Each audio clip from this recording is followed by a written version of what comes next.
La relique de Patrice Emery Lumumba est arrivée à sa terre natale ce mercredi. Une forte délégation gouvernementale assiste à ce moment historique. Les ADF ont mené 2 attaques à Beni, une visant des véhicules sur l'axe Beni-Kassindi et une autre à Oicha, chef-lieu du territoire. Nous serons en ligne dans ce journal avec Nicolas Kikoulou, l'autorité administrative de la province. Les élus du Nord Kivu ont envoyé un important lot de vivres aux militaires engagés au front. C'est sur les FARDC qu'ils comptent avant toute autre force pour triompher sur l'ennemi. Mesdames et messieurs, bonsoir. La relique, plus mieux la dent de Patrice Emery Lumumba a rejoint finalement la terre de ses ancêtres ce mercredi. Aussitôt arrivé à Kinshasa, l'avion affrété pour la circonstance a conduit sa dépouille à sa terre natale dans le Sankuru. Une importante délégation gouvernementale y séjourne. L'atmosphère, les sentiments est doublé.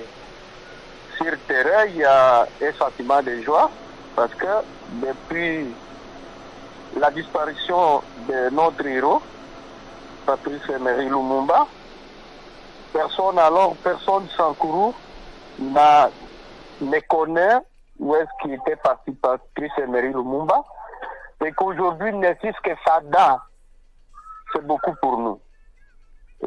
J'ai dit tantôt, le sentiment est doublé. Mais il y a aussi un sentiment de tristesse parce qu'il y a eu disparition des dignitaires, des fils dignes du coin. Alors voilà le climat sur le terrain. Donc le sentiment est vraiment doublé.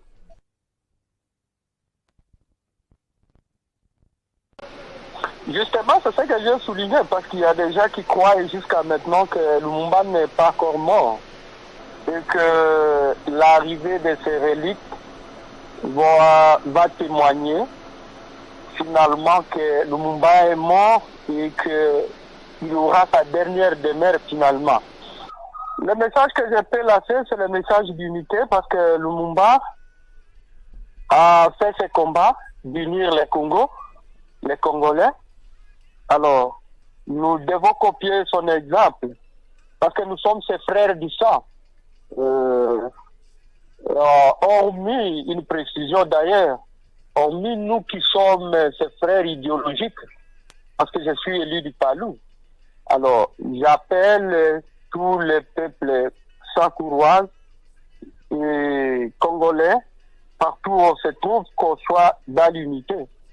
C'est ça, c'est le message que je peux lancer.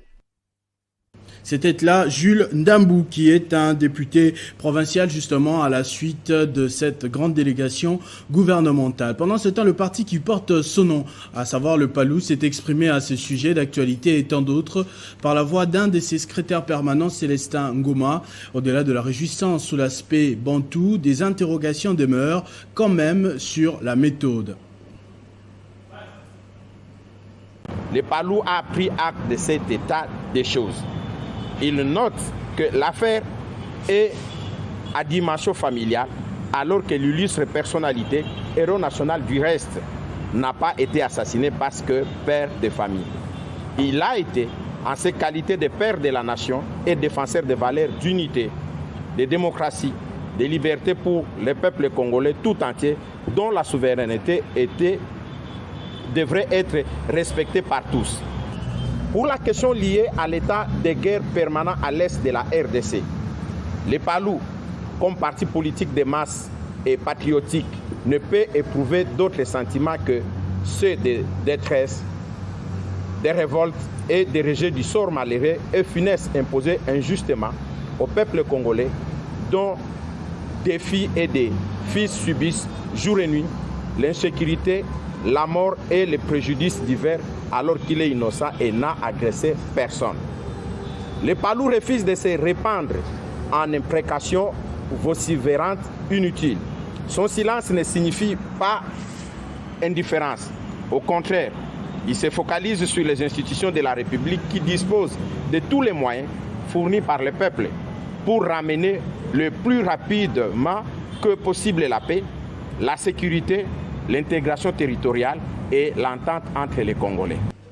En marge de cet événement national, les membres de l'association Lisanga Lumumba, qui se battent pour la reconnaissance de Mpolo et Okito, ont échangé avec l'autorité coutumière et traditionnelle pour l'organisation d'une cérémonie traditionnelle le 30 juin en RDC. Tous unis comme un seul homme, ces jeunes de Lisanga Lumumba qui se battent pour la dignité et la reconnaissance d'Mpolo et Okito se sont rendus auprès du président des chefs coutumiers et traditionnels, Fumu Difima, pour recevoir la bénédiction traditionnelle. Il s'agit d'abord des restitutions de toutes les dépouilles des 3 héros nationaux, à savoir Patrice Emery Lumumba, Mpolo Maurice et Joseph Okito, tous assassinés dans les mêmes circonstances en 1961. Lelo tokomi na étape oyo Belgique alakisi na mokili mobimba ke bangonde babomaka Patrice Lumumba, Maurice Pona, Joseph Okito. Après les retours des reliques de l'ancien Premier ministre sur son sol, il faut maintenant organiser une cérémonie coutumière pour les activités du 30 juin. J'interpelle par la même occasion le chef de l'État. Veuillez aider avec l'ouverture que la Belgique vient de faire, avec la bonne foi que le roi vient de montrer au nom de son royaume. Veuillez aider que les cérémonies coutumières qui étaient prévues et sur la Belgique puissent se faire, et veuillez aider à ce que la Belgique puisse aider dans les rapports qu'ils avaient reçus, de montrer le deuxième endroit où ils ont été enterrés 2 fois pour que ces parties de corps puissent rejoindre une fois pour toutes le deuil définitif de Lumumba, Okito et Mpolo. C'est un combat que Lisanga Lumumba mène depuis 4 ans sans relâche. À ces jours, ils espèrent trouver gain de cause après plusieurs plaidoyers faits auprès des autorités tant coutumières et institutionnelle. La DISOC a réagi à ce sujet également. Lisanga Bonganga exige la création d'un tribunal pénal international pour examiner le dossier d'assassinat de l'ancien premier ministre congolais et de ses compagnons. Situation sécuritaire au Nord Kivu. Les ADF ont mené 2 attaques en territoire de Beni. La première a visé 3 véhicules sur l'axe Beni-Kassindi vers 16h locales. Les 3 ont été incendiés. La seconde, c'est celle qui a été signalée à Oicha, chef-lieu du territoire de Beni. Lors de notre édition des 13h, nous étions en ligne avec Nicolas Kikoulou, autorité administrative d'Oicha. Oui, j'étais en train de dire que c'était vers 22h que nous avons attendu le crépitement des balles. Et là, c'était au quartier Mabasele de la commune de Oicha. Et on a compris qu'il y avait incursion. Et malheureusement, dans cet incident-là, nous avons perdu des personnes. Donc, il y a eu perte de vies humaines.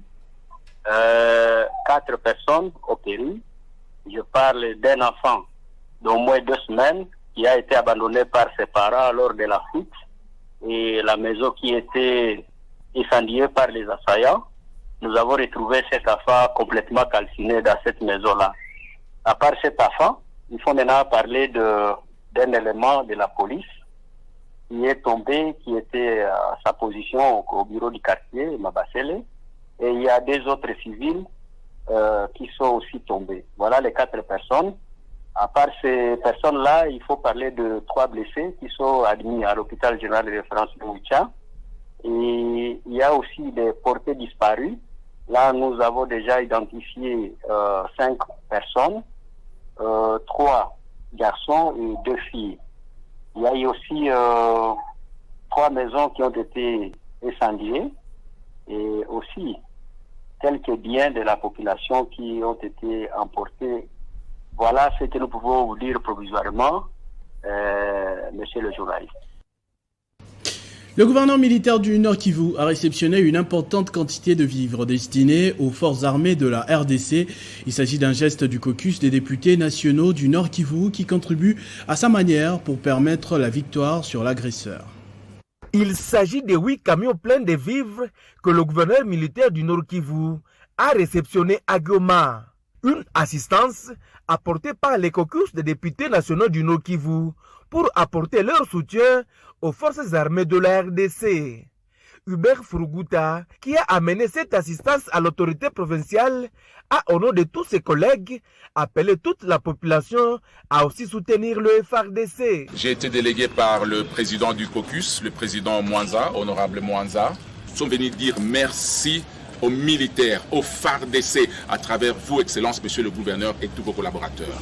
Nous sommes venus dire à ces militaires-là que la République est reconnaissante. Nous sommes venus appuyer, accompagner les efforts du Président de la République en amenant ces 8 camions de vivres offerts par les députés nationaux élus du Nord Kivu. C'est un petit geste, mais c'est un signe d'attachement à votre dignité, à notre dignité, à l'intégrité de notre République. En recevant ces vivres, le gouverneur militaire, le lieutenant-général Constant Ndima, a souligné que ce geste fait par les députés nationaux du Nord Kivu va soulager les militaires qui sont au front.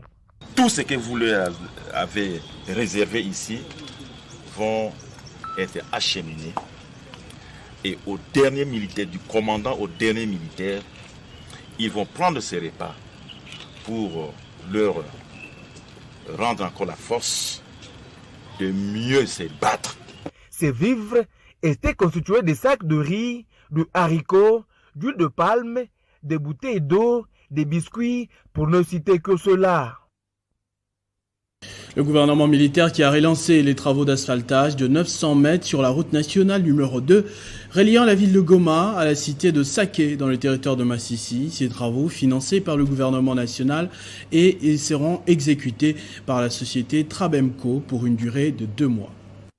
Arrêtés depuis 2018, suite au manque de financement, les travaux de réhabilitation et de modernisation du tronçon routier 6 au quartier Ndosho, sur la route Goma-Saké à Goma, ont repris.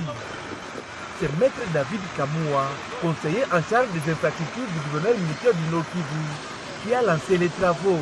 Il salue l'engagement du gouvernement central qui a décidé de rendre cet axe praticable. Le gouverneur de province, le lieutenant-général Constant Ndima, a fait un plaidoyer auprès des autorités nationales. C'est ici l'occasion de remercier son Excellence, Monsieur le Président de la République, Félix Antoine Tshisekedi Tshilombo, le Premier ministre Sama Lukonde, qui ont immédiatement compris la préoccupation de la province et ils ont instruit le ministre d'État des Infrastructures, qui a surtout transmis les dossiers au ministre des Finances. Et nous sommes heureux aujourd'hui de lancer ces travaux, puisque désormais, cette partie qui était les ventres mous va devoir être finalisée et asphaltée au grand plaisir de la population de Goma. Ici, nous lançons un appel à son Excellence, Monsieur le ministre des Finances, puisque nous sommes convaincus qu'ayant reçu les orientations du Président de la République, c'est la société Trabemco qui va exécuter ces travaux. Ces ingénieurs rassurent que tout sera fait dans le respect des normes. Et nous sommes Trabemco. Ici, nous sommes venus pas lancer, mais continuer parce que nous avions un projet en cours que nous avions commencé depuis 2016, qui s'est arrêté en 2018.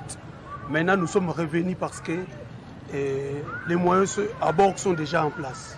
Rappelons que cette route d'Indosho relie les territoires de Massissi à la ville de Goma.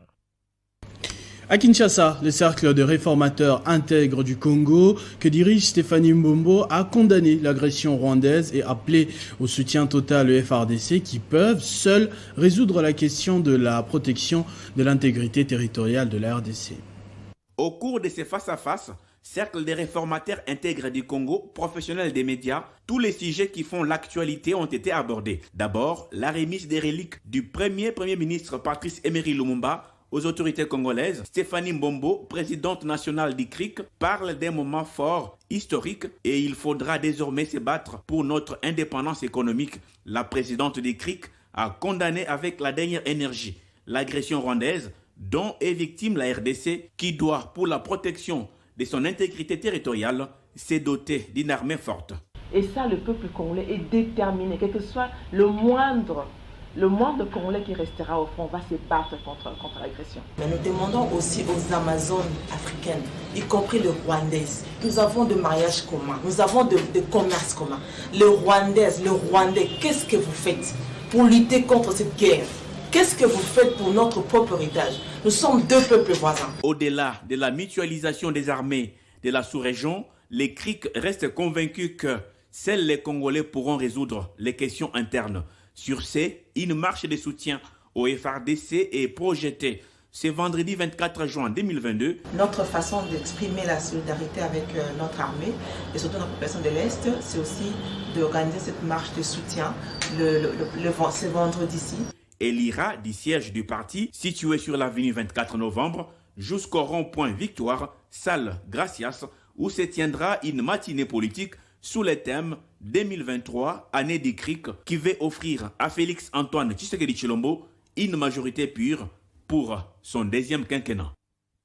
Au Lualaba, les travaux de construction des voies de canalisation de l'avenue Tchata, quartier, je les cite, se déroulent de manière satisfaisante au niveau du pont Tchata. Les ouvriers de l'entreprise Mouska Engineering travaillent également nuit et jour pour terminer rapidement l'ouvrage.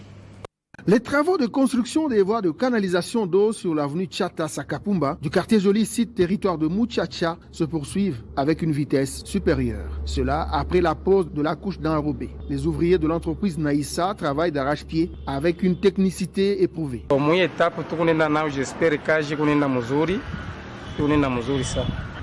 J'espère que tunafika huku mwanzo tunafika mu etape ya finissage tunevolue kumbele kule njo tutafika kudescendre mu S'agissant des travaux de construction du pont Tchata, l'heure est à la deuxième étape du ferréage qui permet d'élargir les voiles de part et d'autre avant le coffrage pour enfin passer au remblayage. D'après Shekina Mouabea, l'un des superviseurs du chantier initié par Marie-Thérèse Masuka Saini, cet axe sera incessamment ouvert car les travaux sont déjà réalisés à plus de 75%. Après le ferrage, nous allons attaquer directement avec le coffrage. Question de mettre du béton et atteindre parce que Dans l'enceinte de l'hôpital général de référence Mwangeji, le bâtiment qui devra abriter la division provinciale de la santé est déjà sorti de terre. Ces travaux sont à l'état de ferréage. Le souci de l'autorité provinciale est d'améliorer les conditions de travail des responsables du secteur sanitaire au Lualaba. Dans le Tanganyika voisin, les membres du parti politique ACO ont organisé une marche ce mercredi à Kalemi. Ils disent non à la déstabilisation de la province et réitèrent leur soutien au nouveau bureau de l'Assemblée provinciale issu de l'Union sacrée.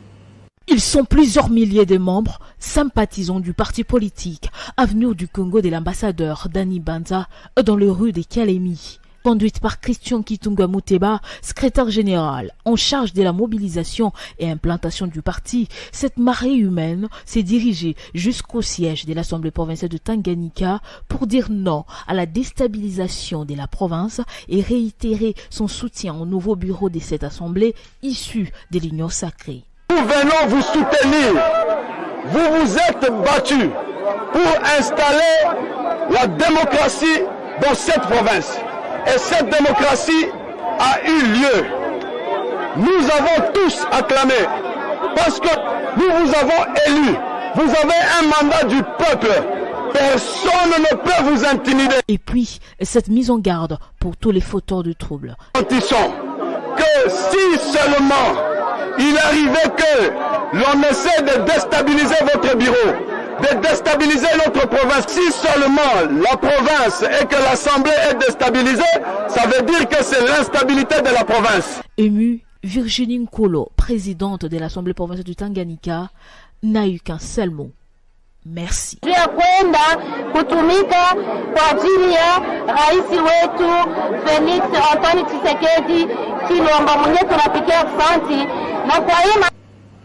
L'autorité des régulations du secteur de l'électricité a mis en place depuis novembre 2021 une cellule pour recevoir les plaintes des consommateurs de l'énergie électrique, voire celles des opérateurs qui portent déjà des fruits.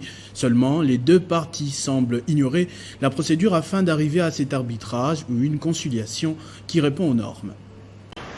La cellule de réception des plaintes des consommateurs de l'électricité mise en place début novembre 2021 par la directrice générale de l'ARE, Sandrine Ngalula, joue un grand rôle dans la résolution des différents opposants des consommateurs aux opérateurs. Plusieurs dossiers lui sont soumis et 6 mois après, l'arbitre et conciliateur auprès de l'ARE explique la procédure à suivre lorsqu'il s'agit d'un différend entre opérateurs et consommateurs ou encore entre différents opérateurs. Pour Maître Kouyou, la loi de 2014 organise 2 procédures pour résoudre tout type de différend. Les abonnés ou bien les opérateurs ont le choix d'aller vers la voie de l'arbitrage, d'une part, s'ils veulent une décision qui s'applique de manière obligatoire, ou alors de conciliation, c'est-à-dire de tenter de trouver une solution qui convienne à toutes les deux. Toutefois, L'arbitre ou réconciliateur ne préconise pas des réconciliations, elle vient plutôt des parties en conflit, ce qui n'est pas le cas avec l'arbitrage où on dit le droit face aux preuves lui soumises. Pour les frais de l'arbitrage ou de conciliation, le conciliateur auprès de l'ARE estime que c'est une charge imposée par le législateur de l'ARE et que les abonnés et les opérateurs sachent qu'ils ont la couverture de l'État à travers l'autorité des régulations de l'électricité.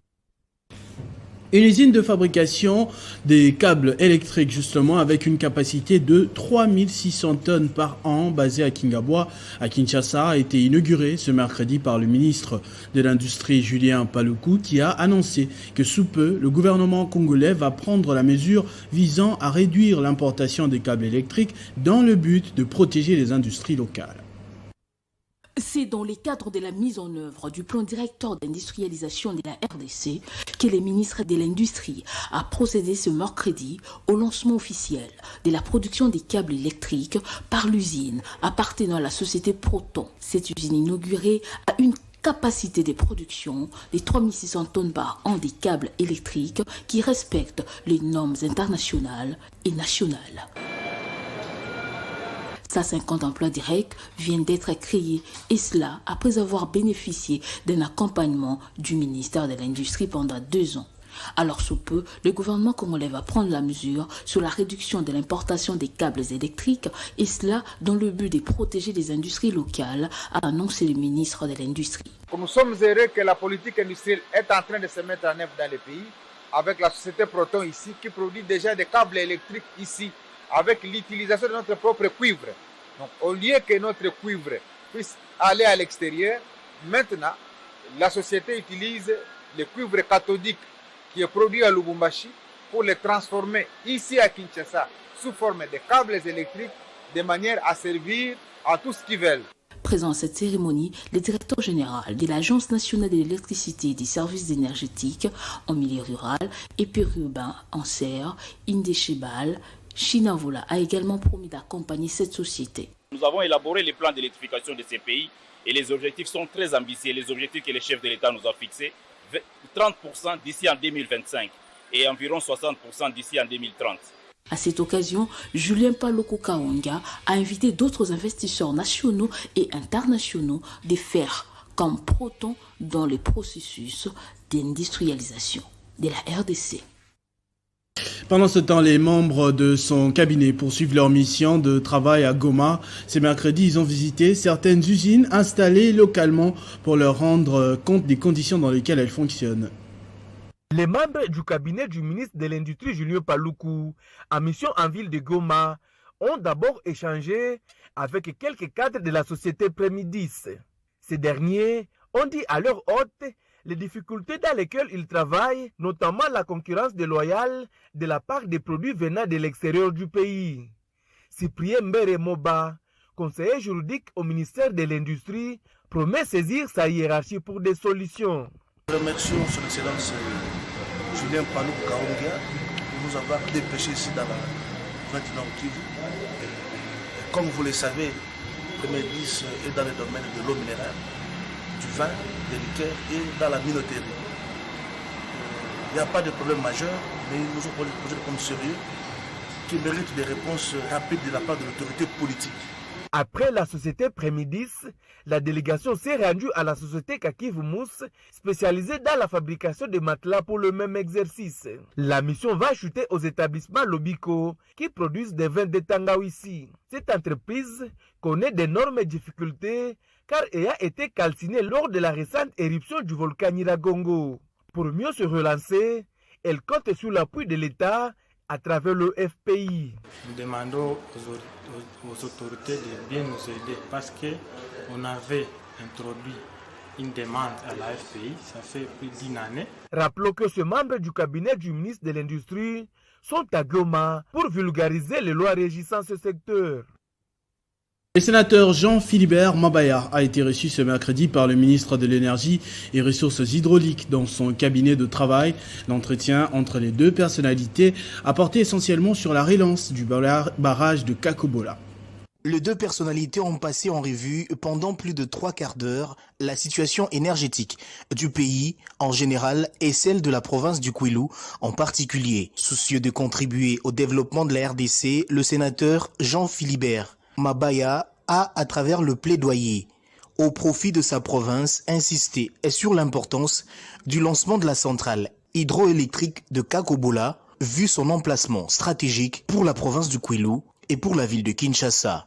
Une démarche saluée par le ministre de l'Énergie et Ressources hydrauliques. J'ai été agréablement surpris, d'abord par le temps qu'il m'a donné et surtout par la qualité de sujet. Le principal sujet qui m'a amené, c'est le problème d'énergie pour une partie de la province du Kwilu, à savoir le territoire de Massimanimba et le territoire de Boulungu. Nous avons un barrage qui est déjà construit. Ce barrage de Kakobola, qui a près de 10 MW, va desservir la ville de Kikwit, Gungu, le barrage lui-même, et ensuite Idiofa. Donc il y aura une partie de notre province qui ne sera pas desservie en énergie électrique. C'est pour ça que nous avons essayé d'explorer plusieurs solutions. La solution qui semble être la plus abordable dans un premier temps, c'est celle de se servir de l'énergie qu'il y a déjà maintenant à Bokamalonzo, qui pourra desservir Kenge, Massimanimba et Boulungu. Le lancement du barrage de Kakobola n'est plus qu'une affaire de quelques mois, vu l'engagement du sénateur Jean-Philibert Mabaya et du gouvernement de la République. Remise reprise au gouverneur de la province du Olomami, où la nouvelle gouverneure Isabelle Mushimbi a pris ses nouvelles fonctions et a promis à profiter pour appeler la population à un travail assidu, remarquable et surtout à travailler ensemble. Notifiée par le vice-premier ministre, ministre de l'Intérieur Daniel Asselo, Isabelle Mushimbi, 4e gouverneur élu depuis le démembrement de la province, a regagné Kamina, chef-lieu du Olomami, pour occuper ses nouvelles fonctions. Au pied de l'avion, l'autorité provinciale a été saluée par le comité restreint de sécurité conduit par le ministre provincial de l'Intérieur sortant. C'était avant les honneurs militaires rendus par les détachements de la police militaire Olomami. Profitant de l'occasion, la nouvelle gouverneure a salué les différentes personnalités qui sont venues à son accueil, dont les cadres et associations, les forces vives, ainsi que le parti politique, toutes tendances confondues de la province. Mouillée dans la foule, la gouverneure était contrainte de faire le pied jusqu'au gouvernorat de la province pour une cérémonie de remise et reprise avec le gouverneur Haï sortant. Devant le membre de sécurité, le gouverneur Haï sortant a remercié tout un chacun pour l'accompagnement durant son mandat. De son côté, la nouvelle gouverneure Isabelle Mushimbi a invité tout le monde au travail. Plus question de distractions dans la province du Olomami. Devant la foule venue nombreuse, Isabelle Mushimbi a invité les fils et filles du Olomami à travailler pour la réussite du mandat du président Félix Tshisekedi, tout en rendant hommage au père de la nation et du gouvernement Sama, qui ne ménage aucun effort pour le développement de la province.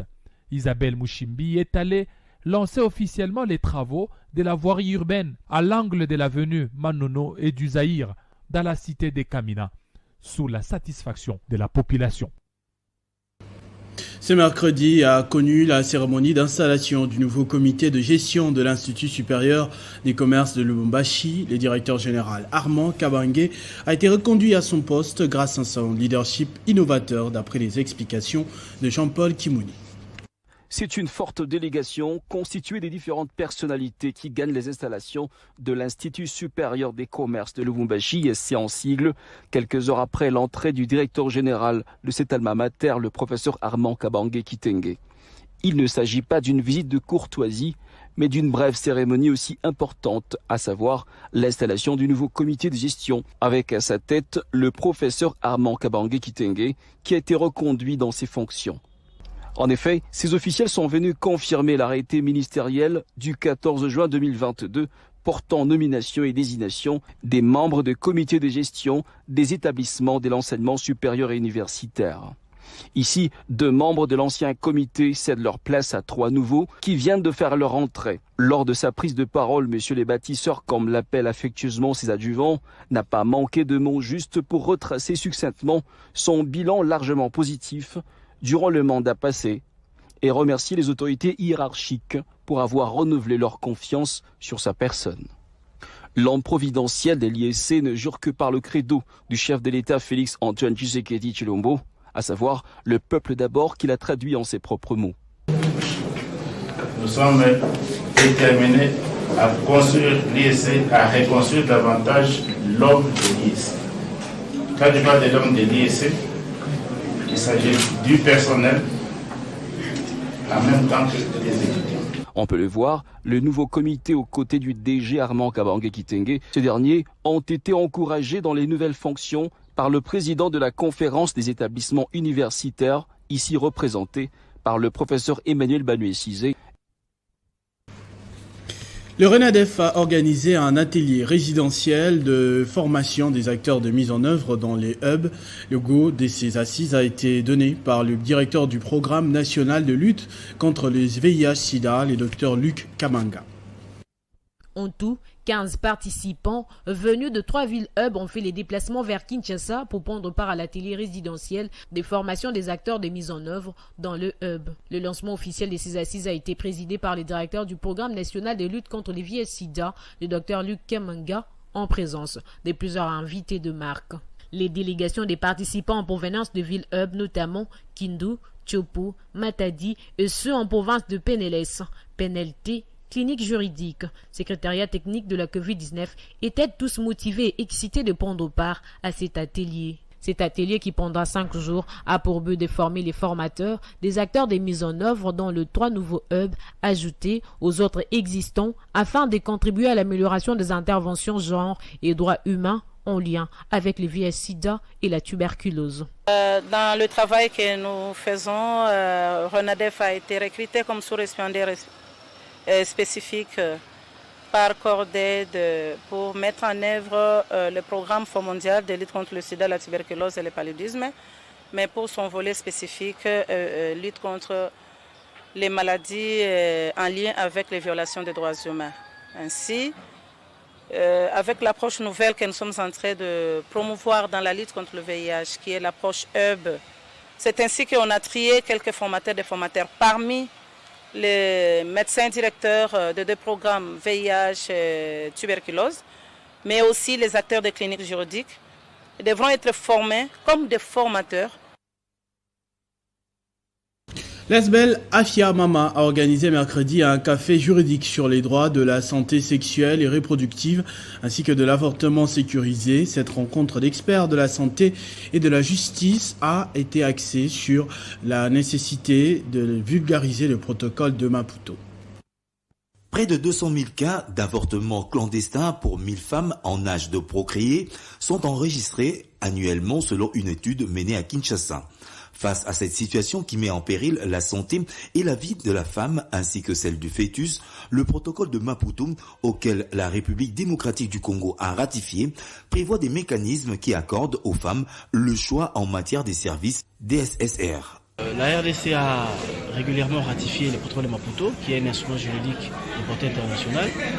Et du fait de cette ratification-là, le texte de Maputo, qui pratiquement complète la charte africaine des droits des peuples, est un instrument juridique qui vaut son pesant d'or parce que il sécurise pratiquement les avortements sécurisés.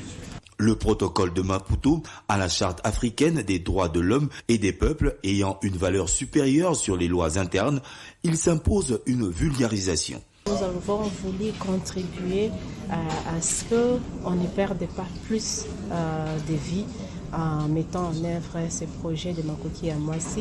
Nous nous sommes activés pour mettre en place un groupe de champions qui soit dans les secteurs de l'enseignement et judiciaire. Et ils étaient très exposés à des poursuites judiciaires à cause du manque de la vulgarisation du protocole de Maputo. En vue de l'effectivité du protocole de Maputo, la mise sur pied d'un lobbying permettra à la RDC de matérialiser les prises relatives à l'amélioration des droits de la santé sexuelle par la révision de la loi fondamentale qui condamne jusque-là l'avortement clandestin. Rendons-nous dans la province du Kwilu pour terminer au territoire de Masimanimba où une école et une église ont été consumées par le feu, laissant la population dans la détresse avant l'intervention du ministre de l'intégration régionale qui a agi avec cœur pour les soulager.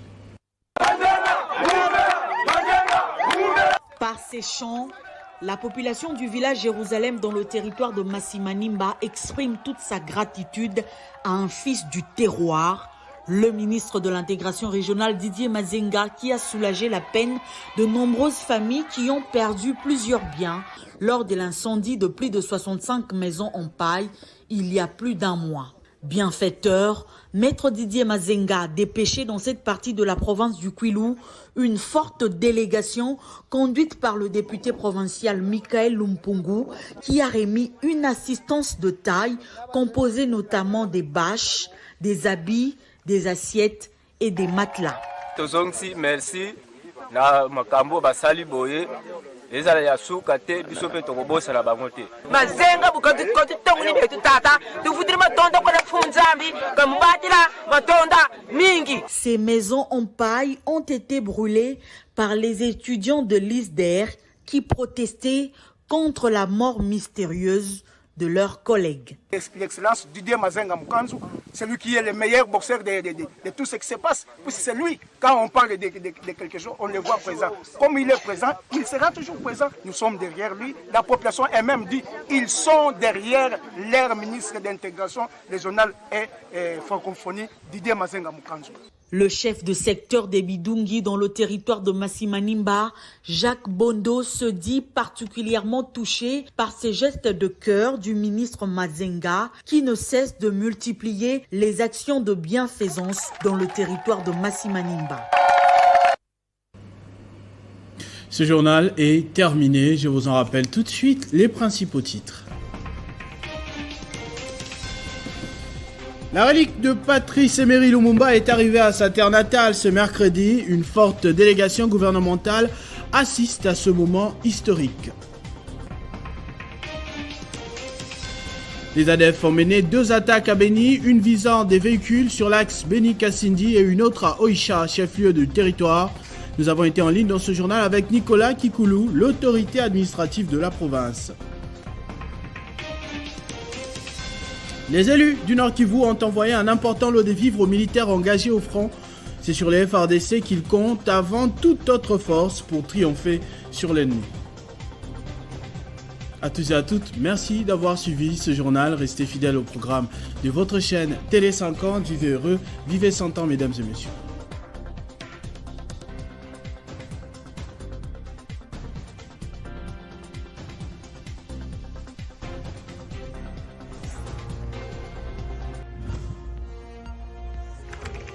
L'actualité reste incrotinée.